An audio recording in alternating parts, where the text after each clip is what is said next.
scale and fall off a stage once at a concert, and I don't want that to happen. Well, I'll start rooting for it. Jump.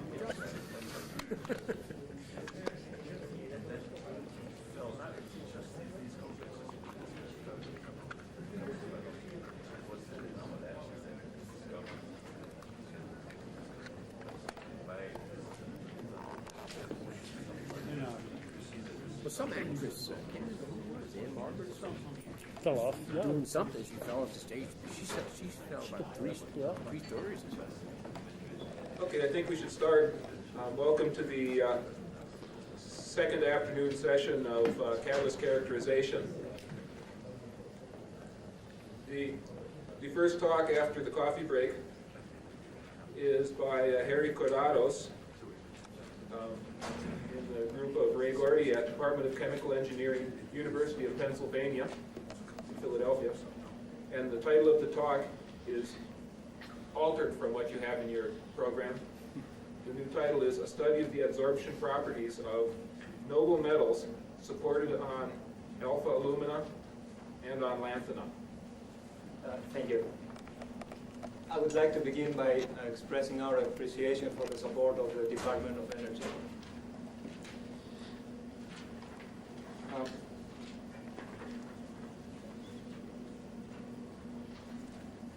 In the first part of my talk, I will focus on the effect of the particle size on the adsorption properties of model palladium catalysts and its implication to the real catalytic reactions. The reason we undertook this study is because palladium is playing an increasingly important role in automotive catalysis industry, as we also heard a while ago from Dr. Nunan's talk. And we have some indications from the recent literature that particle size plays some role in the catalytic properties of palladium catalysts. In order to address this question, we prepared model catalysts under ultra-high vacuum conditions by vapor depositing palladium on a flat and inert support like alpha-alumina. And this way we eliminate any support effects, and we also eliminate any diffusion and reabsorption effects that are always present in high surface area materials. And then we studied adsorption of simple adsorbates like CO, NO, and hydrogen as a function of the metal particle size. Understanding of adsorption is really key to understand properties of real catalysts. As an example, the suppression of a low temperature nitrogen desorption that was found on small rhodium particles by Adman and Gordy was used in a subsequent study by O and Eckel to explain the decrease in the turnover frequency for the CO-NO reaction at small rhodium particles.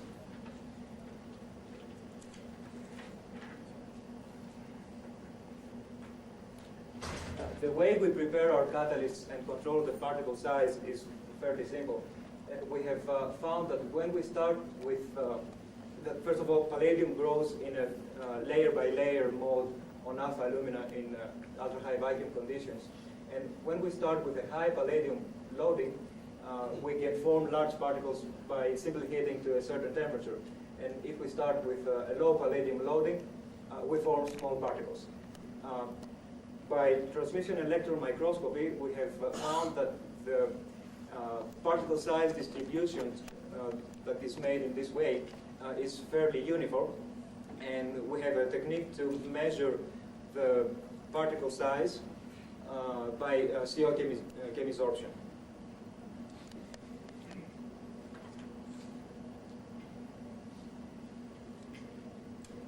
In this slide, I'm showing the results of a temperature-programmed desorption, or TPD experiment, following CO adsorption on palladium particles.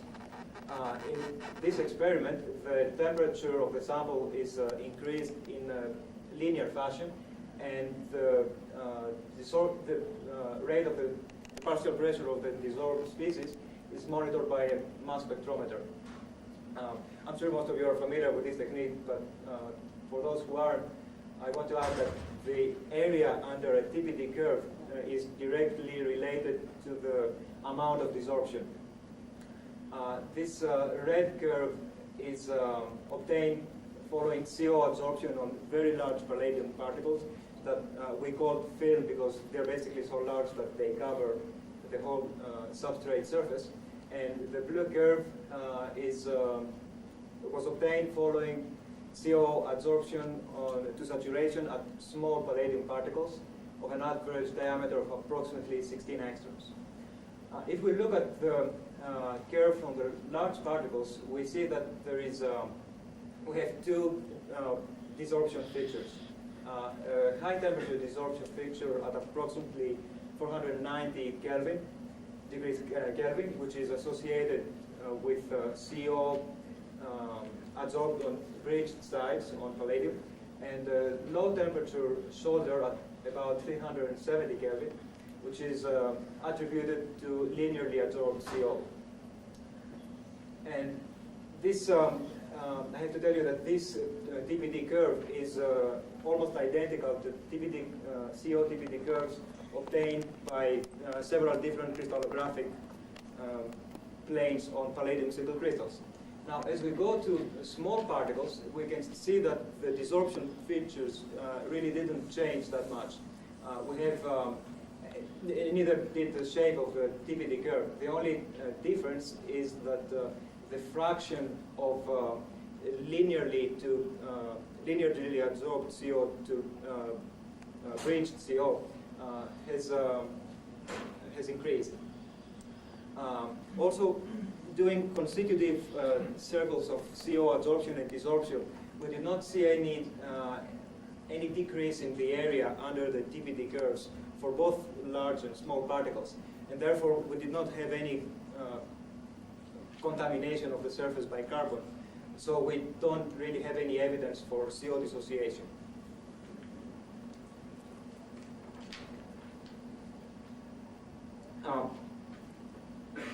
Well, then, I forgot to mention that the bottom line of this set of experiments is that there is really not a particle size effect for CO adsorption on palladium.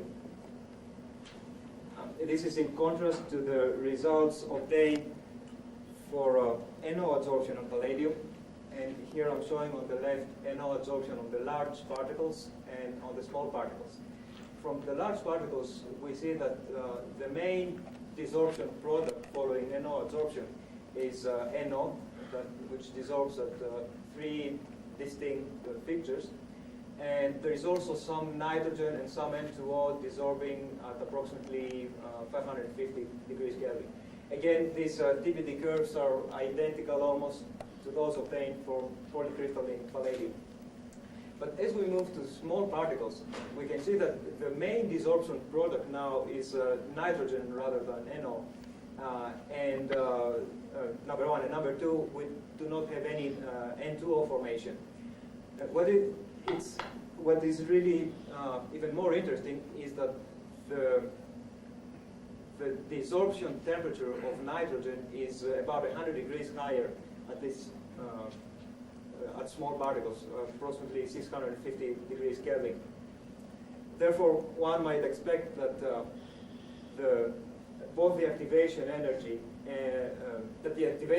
for nitrogen formation should be higher at the small palladium particles, and that the rates of nitrogen formation should be lower. And indeed, this is the case, as was pointed out by Dr. Goodman's group in a talk a few days ago. So in contrast to CO adsorption, we see that for NO adsorption, there is really a strong dependence on the particle size. And very briefly, I would like to show the results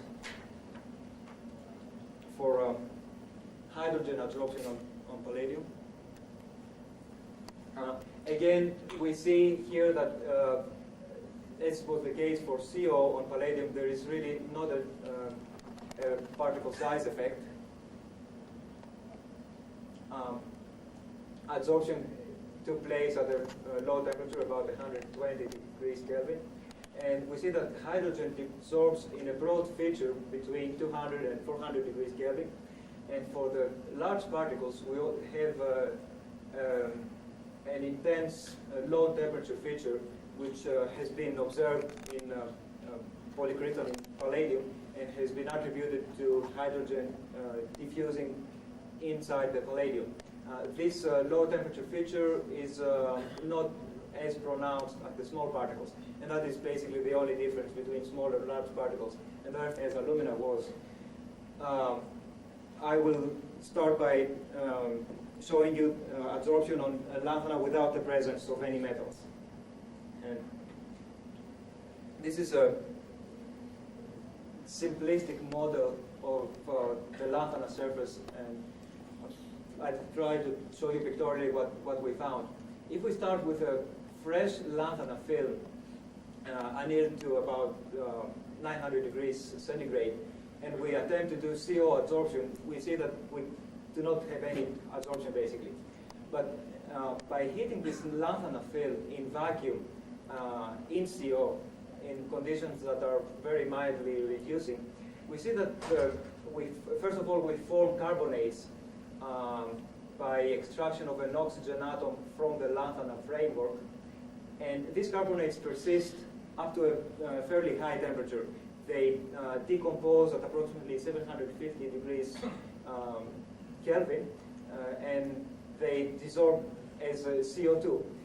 And in that process, the lanthanum surface remains in a reduced state. This is a fairly striking result because lanthanum is not considered to be a reducible oxide. However, we have evidence that at least the surface of this oxide can be indeed reduced. And I'd like to show you the data that support this finding. So here, as I said, when we start with a fresh lanthanum film, we do not have any CO adsorption. But then by heating in CO, in those mildly reducing conditions, we do form the carbonates, which decompose at approximately 700 degrees Kelvin and form CO2. Since we never introduced any oxygen in the chamber, the oxygen toward the CO2 formation must have originated undoubtedly from the lanthanum. And after the sample is heated to a high enough temperature to decompose those carbonates, then the lanthanum is in a reduced state, in which case it can adsorb CO.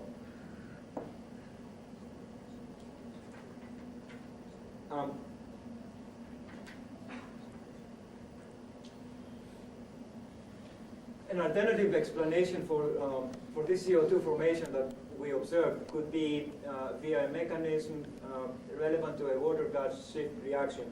Lanthanum is infamous for being extremely reactive with water, and water is always present in the background of an ultra-high vacuum system. So what might be happening is that lanthanum is not really in the La2O3 state, but rather in the hydroxylated state.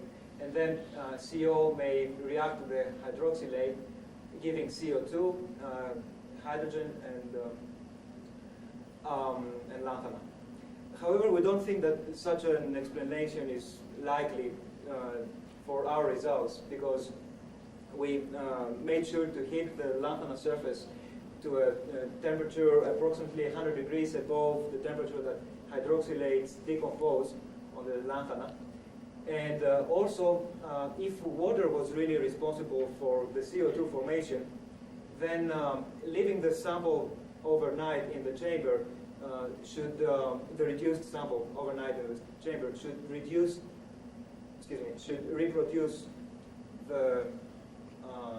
should restore the activity, which it didn't. Whereas a brief exposure to oxygen restores this reduced surface. And finally, the NO decomposition results that I'm going to show you in a little while cannot be explained again with such a mechanism. Here I'm showing the results of NO adsorption on lanthanum, again without the presence of any metal. if we start with a fresh lanthanum and on the top part of the figure, we can see that we do have some NO adsorption, although we do not have any NO dissociation, since we do not observe any nitrogen formation.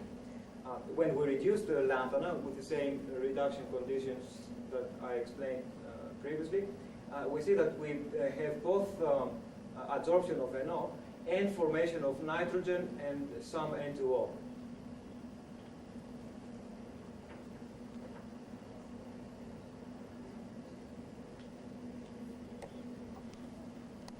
Here I have the TPD results for CO adsorption on rhodium particles on lanthanum. We can see that, if you remember from the first part of my talk, the only desorption product following CO adsorption on palladium lanthanum was CO. We didn't have any CO2 formation. And we never introduced any oxygen in the chamber. However, we see that a very large fraction of CO, more than half actually, is dissolving in CO2.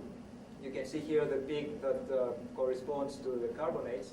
And also you can see that the CO2 peak begins at a very low temperature, which indicates that we might have CO coadsorbed with oxygen. And I will come back to this point a little bit later. What's also interesting is that when I kept doing this CO adsorption and desorption circles, what I found was that the area under the CO2 peak kept increasing, and the area under, the area under the CO peak kept increasing, and the area under the CO2 peak kept decreasing. And finally, I managed to reduce the sample, so the only product was basically CO, and I didn't see any CO2 after a large number of these circles.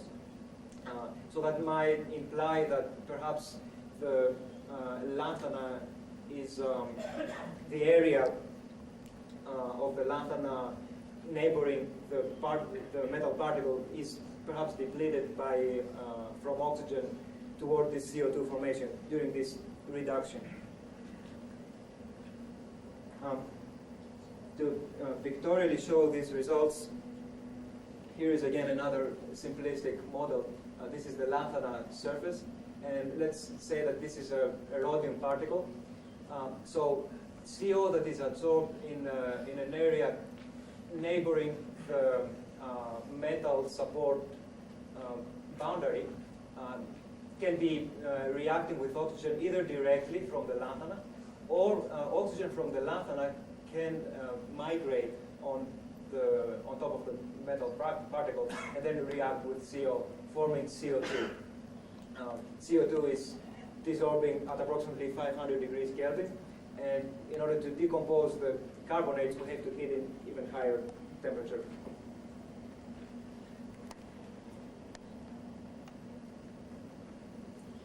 In this slide, I'm showing the results for NO adsorption on rhodium on lanthanum. I apologize, this is a rather busy slide. On the top left part, I'm showing the results of NO adsorption on the fresh sample. And we can see that the main desorption product is NO.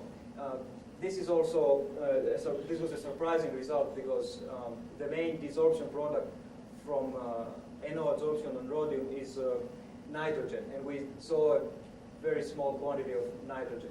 We didn't see any N2O. However, when this catalyst was reduced, the amount of nitrogen, as you can see from the area under the peak, was increased dramatically, about 3 times. And again, we didn't see any N2O. In order to explain that, first of all, from the fresh lanthanum, these results have been obtained from coadsorption of NO with oxygen. So this is another indication that the rhodium may, on the fresh sample, may have been already oxidized. Also, it may be the case that the reduced ceria can participate in the NO decomposition. Here I'm showing again the figure that I showed to you earlier with the results of NO adsorption from reduced lanthanum. We can see that the nitrogen desorption takes place at approximately the same temperatures from the lanthanum, the clean lanthanum, as from the rhodium.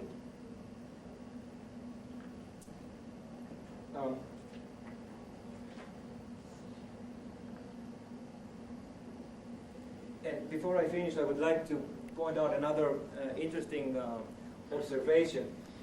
When we heated those lanthanum films to very high temperatures, about 1450 degrees C in air overnight, then we saw that these films could not be reduced anymore. So CO adsorption on rhodium on such a film did not produce a considerable amount of CO2. There are perhaps two possible explanations at this point.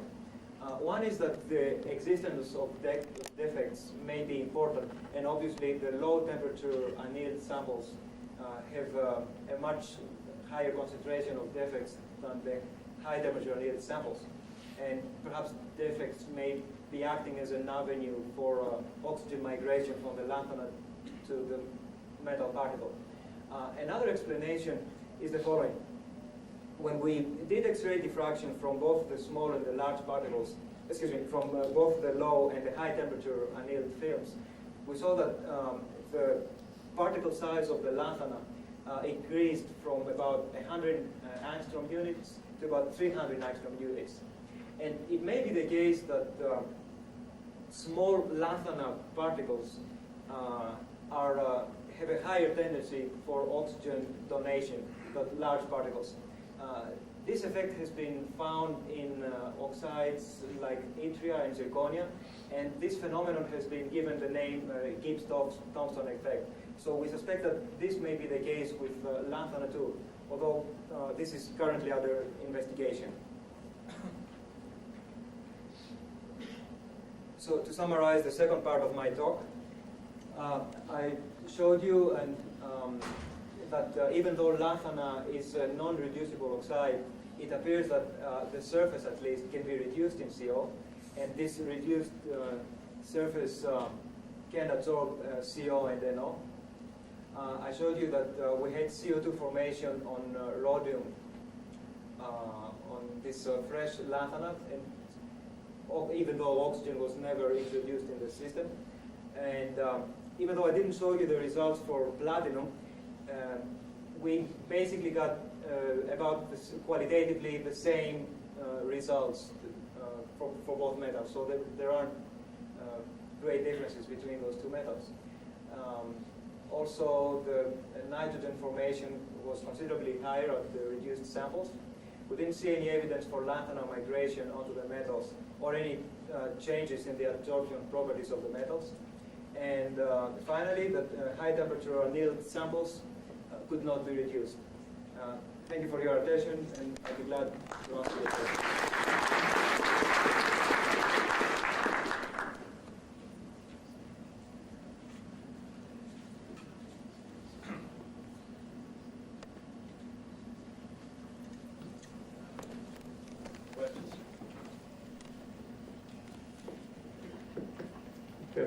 From Italy.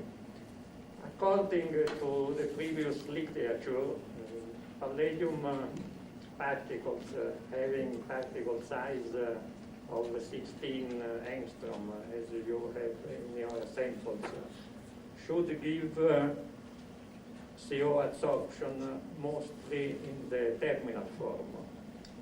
On the contrary, you found that in these samples, the CO adsorption is still, for the most part, in the bridged form. So have you some explanation for this disagreement? And the second question concerns the hydrogen, the first hydrogen TPD peak that you found and that you have attributed to hydrogen absorbed in the bulk. Now, usually the TPD peak coming from hydrogen absorbed in the bulk appears at 60, 70 degrees centigrade, while you find it at much lower temperatures. But the low temperature feature or the high temperature feature? No, the TPD peak, if you can project with your hand.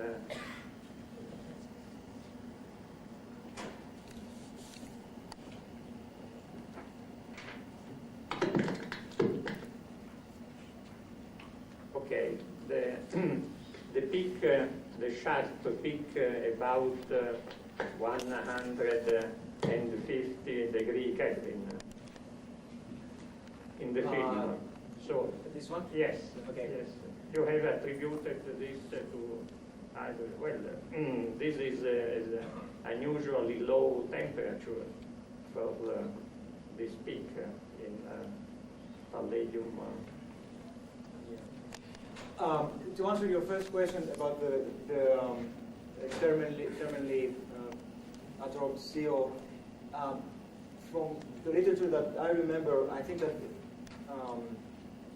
it was found with infrared spectroscopy that there is a higher number of and a higher fraction of molecules, of CO molecules, adsorbed in linear fashion. I don't know if it was found that it was only linearly adsorbed CO.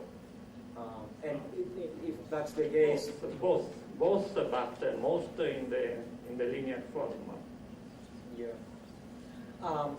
As far as this low temperature feature is concerned, this TPD curve is almost identical to hydrogen TPD curves obtained by Erdl and his co-workers from, in fact, several different palladium crystallographic surfaces. And if I remember when I did this experiment, I looked at those papers, and this low temperature peak was at about the same low temperatures, approximately 120 Kelvin. Thank you. I'd like to return to the issue of lanthanum oxide reduction. From what I understand, lanthanum oxide does not undergo reduction, at least under the conditions that we're discussing here. It can form defects. You can have anionic defects in the oxide, but the lanthanum oxidation state doesn't drop down from +3 in that system. So the first question is, do you have any direct physical evidence that the lanthanum oxidation state changed from +3 to something lower? And the second question is it possible that you had an oxyhydroxide at the surface and that with CO you were removing the hydroxyl to form water and hydrogen? It's very hard to exclude that possibility with these materials. Yeah. For the first question, yeah, I really don't know if perhaps you're right. Lanthanum should probably remain at the +3. There's a fair amount of disagreement on that. First, it's like totally addressed in the water gas shift. It's hard to see. Would you talk into the microphone? You may be right. We did address the water gas shift reaction possibility, but I guess it's hard to see how, particularly the NO results and the restoration of the surface with just oxygen, to explain what we saw. My discussions with people, I know there's a fair amount of controversy about this, but it really isn't completely proven yet that it can be reached. We do see changes due to the structure of land, how it's pre-treated. No, I think the only point here is whether the word reduction is the proper term or the creation of anionic vacancies. I don't want to put him on the spot, but maybe Mordecai would like to say something on this subject since he's working in this area as well. I already gave my opinion. Okay. All right, I'll make a comment. I think